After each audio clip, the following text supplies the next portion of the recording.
Newsline. Samantala sa ibang tampok na ulat, kinumpirma ni Justice Secretary Jesus Crispin Remulla na nailagay na sa listahan ng International Criminal Police Organization o mas kilala sa tawag na Interpol ang pangalan ni dating Negros Oriental 3rd District Representative Arnolfo Arnie Teves Jr.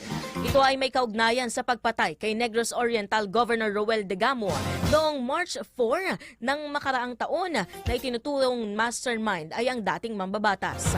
Ayon sa Interpol, ang Red Notice ay isang kahilingan sa mga alagad ng batas sa buong mundo na alamin kung nakapasok ang pinaghahanap na sospeka sa kanilang mga bansa at arestuhin at ibalik sa pinanggalingang bansa o gumawa ng atensyong legal.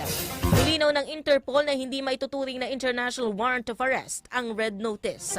Unang namataan si Teves Jr. sa Cambodia at Thailand habang humiling siya sa Timor-Leste ng political asylum o proteksyon, ngunit ibinasura nila ito. Live TV Radio. Live TV Radio. Live TV Radio.